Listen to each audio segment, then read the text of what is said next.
Friends, എല്ലാവർക്കും സുസീസ് വേൾഡിൻ്റെ പുതിയൊരു വീഡിയോയിലേക്ക് സ്വാഗതം. ഇന്നത്തെ നമ്മൾ തയ്യാറാക്കാൻ പോകുന്നത് നെല്ലിക്ക വൈനാണ്. അത് സാധാരണ വൈൻ പോലെയല്ല, നല്ല ഹെൽത്തി ആയിട്ടുള്ള കുട്ടികൾക്കും കൂടി കൊടുക്കാൻ പാകത്തിനുള്ള ഒരു വൈനാണ് ഇവിടെ തയ്യാറാക്കുന്നത്. നെല്ലിക്ക നമുക്ക് സാധാരണ എല്ലാവർക്കും നെല്ലിക്കയുടെ ഒരുപാട് ഗുണങ്ങളെല്ലാം അറിയാവുന്നതാണ്. അതുപോലെ അതിനകത്ത് നമ്മൾ ഉപയോഗിക്കുന്നത് കരിപ്പെട്ടിയാണ്. അതിന് വേറെ ഗുണങ്ങളുണ്ട്. അപ്പോൾ അത് ഉപയോഗിച്ച് നമ്മൾ ഉണ്ടാക്കുന്നതാണ് ഇത്. ഇപ്പം ഞാനിവിടെ എടുത്തു വച്ചിരിക്കുന്നത് 40 ദിവസം കെട്ടി വെച്ചതിന് ശേഷം അരിച്ചെടുത്തിരിക്കുന്ന നെല്ലിക്ക വൈനാണ്. അതിൻ്റെ കളറ് കണ്ടാൽ തന്നെ അറിയാം, നല്ല കറുത്ത കളറാണ്. സാധാരണ വൈൻ്റെ കളറല്ല, നല്ല കറുത്ത കരിപ്പെട്ടിയുടെ കളറാണ്. ടേസ്റ്റിയാണ്, അതുപോലെ തന്നെ ഹെൽത്തിയുമാണ്. കുട്ടികൾക്കൊക്കെ കൊടുക്കാൻ വളരെ നല്ലതാണ്. അതുപോലെ വലിയവർക്കും കഴിക്കാം. നെല്ലിക്കയുടെ പ്രത്യേക ഗുണങ്ങളെക്കുറിച്ചൊന്നും ഞാൻ പ്രത്യേകിച്ച് പറയേണ്ട ആവശ്യമില്ല, എല്ലാവർക്കും അറിയാവുന്നതാണ്. അപ്പോൾ വീഡിയോ എല്ലാവരും ഒന്ന് കണ്ടു നോക്കുക. ഇഷ്ടപ്പെട്ടാൽ ലൈക്ക് ചെയ്യാനും സപ്പോർട്ട് ചെയ്യാനും മറക്കരുത്. നമുക്കിവിടെ ആവശ്യമായിട്ടുള്ളത്, ഞാൻ 5 കിലോ നെല്ലിക്കയാണ് വാങ്ങിച്ചിരിക്കുന്നത്. ആ 5 കിലോ നെല്ലിക്കയും നമ്മൾ നന്നായി പച്ചവെള്ളത്തിൽ കഴുകിയതിന് ശേഷം ചെറു ചൂടുവെള്ളത്തിൽ കഴുകി നല്ല ഉണങ്ങിയ തുണി കൊണ്ട് തുടച്ച് ഒട്ടും വെള്ളമില്ലാതെ നല്ല വൃത്തിയായിട്ട് നമുക്ക് എടുത്തു വെച്ചിട്ട് വേണം ഇത് ഉപയോഗിക്കാൻ. ഒട്ടും വെള്ളം ഉണ്ടാവരുത്. അത് നല്ല ഭംഗിയായിട്ട് കഴുകി ഉണക്കി എടുത്തു വച്ചിരിക്കുന്നുണ്ട്. ഇനി നമ്മൾ ഇതിനായിട്ട് എടുത്തു വച്ചിരിക്കുന്നത് 5 കിലോ കരിപ്പെട്ടി ശർക്കരയാണ്. കരിപ്പെട്ടി ശർക്കര വളരെ ഹെൽത്തി ആയിട്ടുള്ളൊരു ഷുഗറിന് പകരം ഉപയോഗിക്കുന്നതാണ്. നല്ല പിള്ളേർക്കൊക്കെ കൊടുക്കാനും പറ്റുന്നതാണ്. അതൊരു 5 കിലോയാണ് ഞാൻ എടുത്തു വച്ചിരിക്കുന്നത്. 5 കിലോ ചെറിയ ചെറിയ പാക്കറ്റായിട്ടാണ് നമുക്ക് വാങ്ങിക്കാൻ കിട്ടും. ഇനി അതിന് നമ്മൾ ഒരു വലിയ ഭരണി, അതിന് കറക്റ്റായിട്ട് കൊള്ളുന്ന രീതിയിലുള്ളൊരു ഭരണിയും ഉണ്ട്. ഇനി പിന്നെ നമുക്ക് ആവശ്യമായിട്ടുള്ള ഈസ്റ്റാണ്. ഇൻസ്റ്റൻറ്റ് ഈസ്റ്റ് ഉണ്ട്.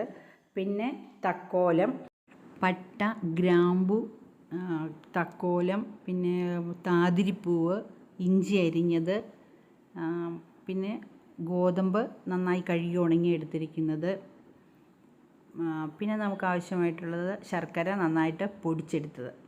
ഇതെല്ലാം കൂടി നമ്മൾ ഭരണിയിലേക്ക് ഇട്ട് കൊടുക്കണം. ഭരണി നല്ല ചൂടുവെള്ളത്തിൽ കഴുകി ഉണക്കി എടുത്തിരിക്കുന്നതാണ്.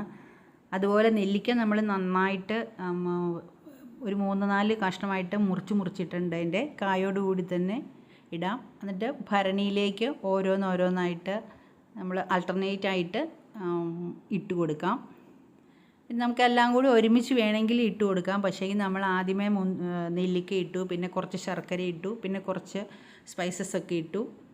അത് കഴിഞ്ഞ് വീണ്ടും നമ്മൾ നെല്ലിക്ക അങ്ങനെയാണ് എടുക്കുന്നത്. അങ്ങനെ ഇട്ട് കഴിഞ്ഞതിന് ശേഷം നമ്മളൊരു 5 ലിറ്റർ വെള്ളം തിളപ്പിച്ചാറ്റിയതുണ്ട്.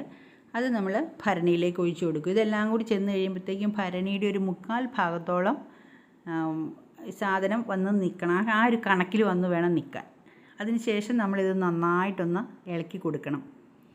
നന്നായിട്ട് ഇളക്കുമ്പോൾ എല്ലാ ഭാഗത്തും നമ്മൾ ഇട്ടിരിക്കുന്ന സ്പൈസസും ശർക്കരയെല്ലാം ഒരുപോലെ വരണം. ശർക്കര നമ്മൾ കുറച്ച് സമയം എടുത്താണ് അത് അലിക്കുകയുള്ളൂ. അതുകൊണ്ട് നമ്മൾ ഒരു 5-6 ദിവസത്തേക്കൊന്ന് ഇളക്കി കൊടുക്കുന്നത് നല്ലതാണ്. മൊത്തം ആ കരിപ്പെട്ടി ശർക്കര നമുക്ക് അലുത്ത് കിട്ടാൻ. ഇനി നമ്മൾ നന്നായിട്ട് മൂടി വെച്ചിട്ട് നല്ല വെളുത്ത തുണിയുണ്ട്, വൃത്തിയുള്ള തുണിയിൽ നന്നായി ടൈറ്റായിട്ട് കെട്ടി വെക്കാം. അതിനുശേഷം 40 ദിവസം കഴിഞ്ഞിട്ടാണ് നമ്മൾ എടുക്കുന്നത്. അതിൻ്റെ ഇടയിൽ ഒരാഴ്ച ഒന്ന് ഇളക്കി കൊടുക്കുന്നുണ്ട്. ഇപ്പോൾ നമ്മളത് അരിച്ചെടുത്തിട്ടുണ്ട്. അരിച്ചെടുക്കുക എന്ന് പറഞ്ഞാൽ വലിയ പാടൊന്നുമില്ല. ഇത് നല്ല നെല്ലിക്ക നല്ല മരം പോലെ ആയിട്ടുണ്ട്. അതിൻ്റെ സത്തെല്ലാം ഊറി നമുക്ക് കിട്ടും. അത് നമ്മളത് ഈ പാത്രത്തിലേക്കാണ് അരിച്ചൊഴിച്ചിരിക്കുന്നത്. പെട്ടെന്ന് അരിക്കാം. ഒരു തുണിയിലോ അല്ലെങ്കിൽ അരിപ്പയിലോ ഒക്കെ അരിച്ചെടുക്കാവുന്നതേ ഉള്ളൂ. അത് നല്ല വൃത്തിയുള്ള പാത്രത്തിൽ ചൂടുവെള്ളത്തിൽ കഴുകി ഉണക്കിയ പാത്രത്തിലേക്കാണ് നമ്മൾ എടുക്കുന്നത്.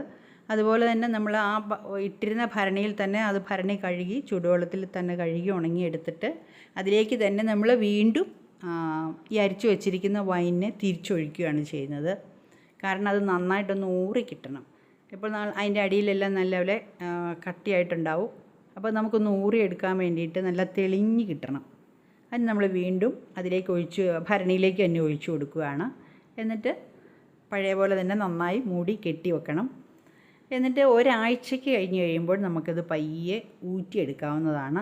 അങ്ങനെ ഊറ്റിയെടുത്ത് 40-45 ദിവസം 48 ദിവസത്തോളം ആയതാണ് നമ്മൾ കുപ്പിയിൽ ഊറ്റി വെച്ചിരിക്കുന്നതാണ്. അതിൻ്റെ കളറ് കണ്ടാൽ തന്നെ അറിയാം, നല്ല കറുത്ത കളറാണ്. നമുക്ക് സാധാരണ വൈൻ്റെ റെഡ് ഷെയ്ഡൊന്നും അല്ല. ഇത് നമുക്ക് കുട്ടികൾക്കൊക്കെ കൊടുക്കാം, അതുപോലെ വലിയവർക്കും കഴിക്കാം. നിങ്ങളെല്ലാവരും ഇതുപോലെ ഒന്ന് ഉണ്ടാക്കി നോക്കണം. സാധാരണ വൈൻ പോലെയല്ല. ഉണ്ടാക്കി നോക്കിയിട്ട് കുട്ടികൾക്കും ഒന്ന് കൊടുത്തു നോക്കുക. ഞാൻ എൻ്റെ കൊച്ചുമക്കൾക്കൊക്കെ ഇത് കൊടുക്കുന്നുണ്ട്. വളരെ ചെറിയ അളവിലാണ് നമ്മൾ കൊടുക്കുന്നത്. അവർക്ക് വളരെയധികം ഇഷ്ടപ്പെട്ടു.